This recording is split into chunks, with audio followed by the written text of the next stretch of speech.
L'altro giorno la mia attenzione è stata catturata da un dossier INAIL che riguarda gli infortuni e le malattie professionali che colpiscono le donne. E allora mi sono chiesto, perché nei documenti di sicurezza aziendali non si distinguono quasi mai i rischi in base al sesso? E in effetti, leggendo il dossier, ci si accorge che ci sono delle differenze in termini statistici tra i due sessi. Innanzitutto va detto che secondo l'Istat nel 2015 le donne rappresentavano il 52% della popolazione, ma solo il 42% degli occupati. Ma questo risultato discriminatorio già lo conoscevamo. Ma forse non sappiamo che esiste un indicatore sulle differenze di genere che pone l'Italia nel 2016 al 50° posto al mondo, ossia la discriminazione tra uomo e donna nel lavoro ci fa stare, quasi ne fossimo abituati, tra i paesi del terzo mondo. Ma peggio, siamo al 117° posto al mondo se consideriamo le differenze tra uomo e donna in termini monetari. Una donna percepisce mediamente meno della metà della retribuzione di un uomo. No comment. E passiamo agli infortuni.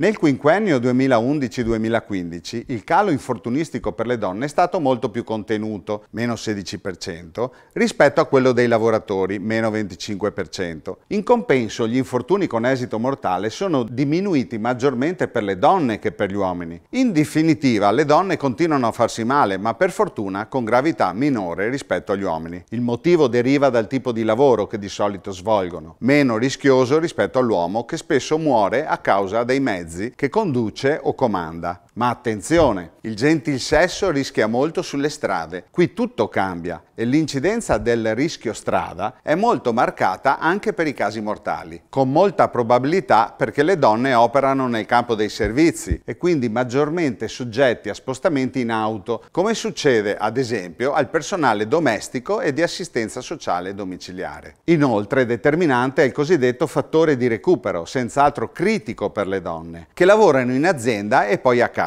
con poco tempo di riposo e svago. Poi aggiungiamoci il maggior utilizzo da parte delle donne di autovetture piccole e meno sicure e il gioco è fatto.